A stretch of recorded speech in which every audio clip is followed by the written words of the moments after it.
السلام عليكم، ازيكم يا احلى ناس في الدنيا كلها؟ كل عام وانتم بخير، رمضان مبارك عليكم.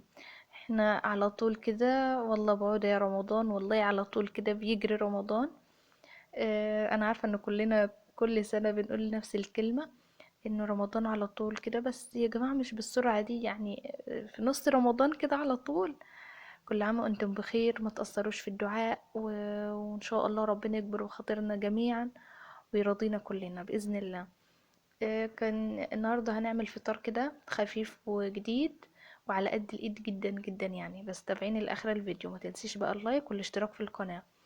مسكنا كده، كان عندنا أول حاجة برتقان. البرتقان اللي هو القشرة بتاعته بتكون لازقة، فقلت ايه، هو في الأكل مش بيكون أحسن حاجة، لكن في العصير طعم ولون بيبقى خطير قوي في العصير. فانصحك انك تجيبيه. هاتيلك كده 2 كيلو 3 كيلو 5 كيلو على حسب اللي انت عاوزاه يعني، وحطيه في الفريزر، بجد بينفعك في وقت زنقة او ضيف يجيلك فجأة، فينفعك جدا. تطلعي كده كيسة من التلاجة ومن الفريزر وتعمليها عصير، وتبقى عصير كده فريش ولونه حلو وجميل جدا. يعني مسكته كده قشرته بالطريقة دي، طبعا بقشره لازم بسكينة علشان القشرة بتاعته بتكون لازقة. وهمسكه بقى، لازم الخطوة دي يا بنات اللي هي ايه، ان انا هفتحه كده بالنص على نصين، وهطلع البذر بتاعه بالشكل ده. لازم البذر كله تتأكدي انك مفيش ولا حتة بذرة واحدة موجودة في البرتقانة بتاعتك، علشان بتكون بتمرر العصير يعني. بطلعها كده بسن السكينة بالشكل ده. بجد انا اغلي عليه قوي وبحبه جدا جدا، طعمته جميلة في العصير. وزي ما قلت لك طبعا لما نبقى حاطين الحاجة كده في الفريزر ضيف يجينا فجأة، نبقى ضامنين كده ونقوم نعمل عصير في ثواني، عصير يكون كده فريش وحلو. وربنا يحسن ما بين ايديكم ويملى بيتكم بالخير والبركة، اللهم امين يا رب العالمين. طبعا هنشيل بقى، هنعمل البرتقال كله بنفس الطريقة ونشيل البذور بتاعته بنفس الشكل ده.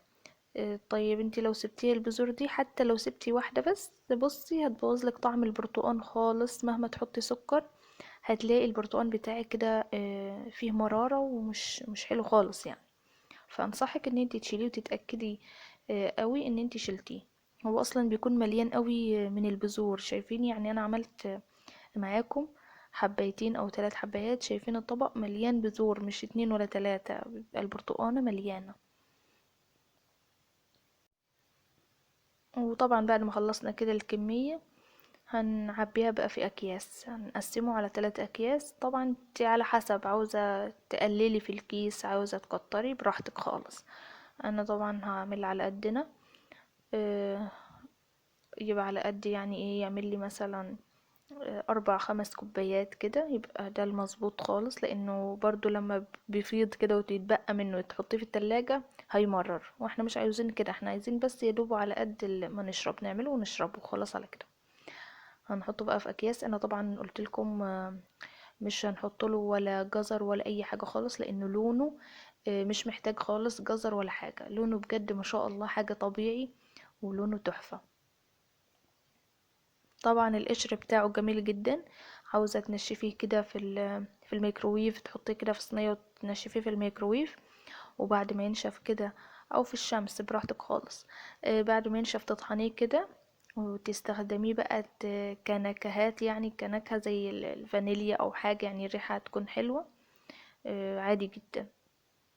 بس خلصنا بقى الكمية كلها بالشكل ده، شكله ما شاء الله تحفة. وهندخله بقى الفريزر. هنحضر بقى مع بعض الفطار بتاع النهاردة. بجد فطار سهل وبسيط، وهو ده اللي يتقال عليه فطار على قد الايد، او اكلة على قد الايد.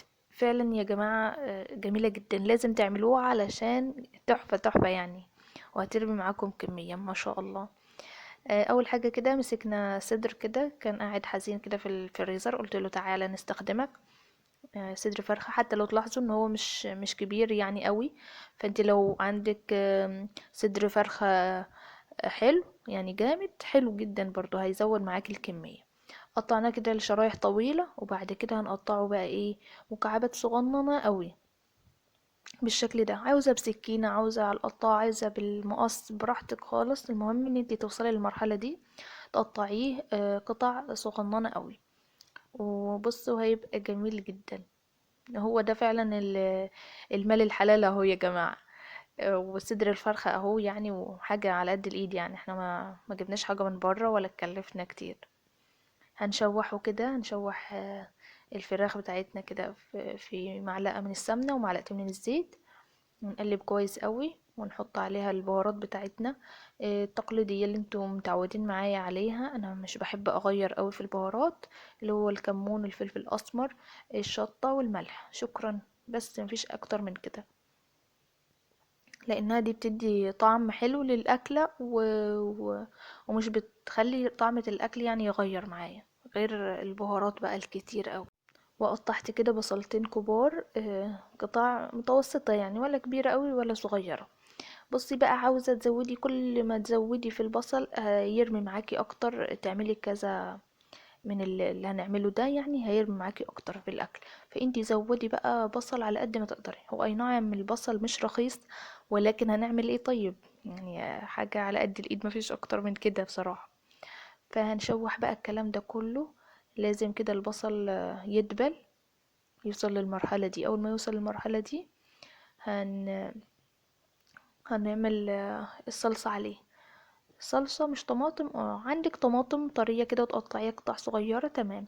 مش عندك طماطم، انزلي بالصلصة، الصلصة اللي مفرزينها مع بعض، انزلي كده بحبة حلوين وقلبيها كويس قوي. وانزلي كمان بقرن فلفل حامي، قطعيه بقى ايه على الكلام ده كله. وقلبي بقى، شقلب وقلب الكلام ده كله، قلبيه تقليبة كويسة. واول كده ما الفراخ تشرب الطماطم خالص، ما يبقاش فيه ولا نقطة مية ولا نقطة طماطم يعني، تشرب كده، تركنيها بقى على جنب، تخليها تبرد. لايك يا جماعة، اللايك بيرفع الفيديو، فبالله عليكم كده تعملوا لايك واشتراك في القناة. هنمسك بقى رغيف كده من اللي هو الطابونة العادي، ونقطعه كده بالشكل ده نصين. بس طبعا تبقي منقية العيش بتاعك يكون اللي هو بيتفتح ده، ما يبقاش مقفول يعني. وجبنا كده الخلطة اللي عملناها، ونزلنا بزيتون مخلي مقطعينه، وهنقلب بقى الكلام ده كله كويس قوي. طبعا الخلطة حاليا مش سخنة، بردت. ونبتدي بقى ايه نعبي الرغيفة بتاعتنا. طبعا احنا بنقسمه نصين ليه، علشان لما بيكون رغيف كده كامل بيبقى متبقيش عارفة تاكليه يعني، ولا تعرفي بقى تحمريه، ولا تعرفي تعمله اي حاجة. لكن لما بيكون نص رغيف كده بيكون شكله حلو وبتعرفي تاكليه. هنبتدي كده نحشي بقى الرغيفة والعيش بتاعنا بمعلقة واحدة بس. هتملى الرغيف وهتبقى مية مية كده ومظبوط جدا، متكتريش علشان ما يطلعش منه. هنعبي طبعا الكمية كلها بنفس الطريقة.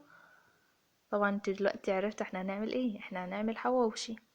حواوشي كده، حواوشي الغلابة بطريقة سهلة، وانا حاسة ان انا اختراعي ده يا جماعة. لو حد بيعمله كده يقولي، لكن فعلا انا مش عارفة والله، انا جبته كده من دماغي، ما شفتوش بصراحة عند حد، او شفته مثلا على النت او حاجة، لا ده من دماغي واختراع كده اخترعته. ويا رب يعجبكم. وعشان الاختراعات الحلوة دي بقى ما تبخلوش عليا باللايك والاشتراك، عشان ايه اخترع لكم حاجات حلوة كتير. مسكنا كده الطاسة اللي عملنا فيها برضو نفس الطاسة، ما تغيريهاش خالص. حطينا كده معلقتين كبار من الزيت، وخلينا الطاسة بتاعتنا تكون سخنة قوي. ونزلنا بقى ايه بالعيش بتاعنا، عشان ايه ياخد بقى ايه اللون الجميل القمر اللي انتوا شايفينه ده. بجد احلى واجمل حواوشي ممكن تاكلوه في حياتكم يا جماعة. بجد خطير خطير خطير، وحاجة على قد الايد جدا يعني. انتوا مش هتتخيلوا هنعمل ما شاء الله كام رغيف. هنعمل كمية محترمة. من صدر فرخة كان صغنن قوي، صدر فرخة صغير قوي. لو قدمتيه لفرد من العيلة يعني هيقولك ايه ده صغنن قوي. فشوفي بقى عملنا منه قد ايه، وصفة جميلة جدا. فبجد تستاهل اللايك والاشتراك في القناة. فيلا بقى شجعوني عشان نوصل ل1000 مشترك كده، ونعمل لكم حفلة. والله ان شاء الله اعمل لكم بإذن الله حفلة كده هتكون صغننة وحلوة، فشجعوني كده. هنزلنا طبعا، طلعنا الطاسة الأولانية اللي حطيناها، ونزلنا بايه معلقتين من الزيت كمان، وحطينا ايه الحواوشي بتاعنا التاني، يعني هنعمل الكمية كلها بنفس الطريقة. طبعا انتوا يعني عدد كويس ما شاء الله في البيت، يعني مش هيكفي برضو الكلام ده كله. اعملي شوية من الرز على سلطة كده خضرة وبألف هنا. انا هنا طبعا عملت طحينة وقدمت المخلل وحمدت ربنا على كده، واحلى من كده مفيش بجد. اكلة جميلة وعلى قد الايد جدا. وكمان الكاتشب اللي كنا عاملينه مع بعض، شايفين بقى الجمال يا جماعة؟ خطير. انا عاوزاكم تجربوه عشان تحكموا على طعمه يا جماعة. تحفة تحفة يعني. حاطين كده من الطحينة، بصوا الجمال، بصوا تحفة تحفة يعني، وسخن كده وحاجة قمر. اللهم اني صايمة، انا اسجل الفيديو ده وانا صايمة، فسامحوني بقى. الواحد بقى خلاص الشكل يجوع بجد. جميل جدا جدا، والطحينة مع الوصفة دي يا جماعة خطيرة. وبألف هنا اللي يجربوا. ما تنسوليش بقى باللايك والاشتراك في القناة لو مشتركتوش، وتفعيل الجرس عشان يوصلكم كل فيديوهاتنا. او ادخلوا كده على القناة من وقت للتاني، عشان مرات كده بيحصل في اليومين دول في مشاكل كده في اليوتيوب ذات نفسه، فممكن ما يجيش اشعار ليكي من اليوتيوب ان انا نزلت. وبعد كده ما اتعشينا، هنحلي بقى. الكلام ده كان بعد القيام، بعد صلاة التراويح كده قعدت قدام التلفزيون، ومسكت كده طبق كاستر، قلت اكله كده معاكم وتشوفوني كده انتوا بتعملوا ايه بقى بعد صلاة التراويح. اكيد كلنا كده نمسك الحلويات ونقعد ناكل. انا في الكاستر بحب الكاستر، الحلويات التانية مش قوي فيها يعني. وبس كده، واسيبكم بقى واشوفكم الفيديو الجاي. ما تنسونيش بقى باللايك والاشتراك في القناة لو مشتركتوش، وتفعيل الجرس عشان يوصلكم كل فيديوهاتنا. واسيبكم بقى في رعاية الله، واقول لكم سلام.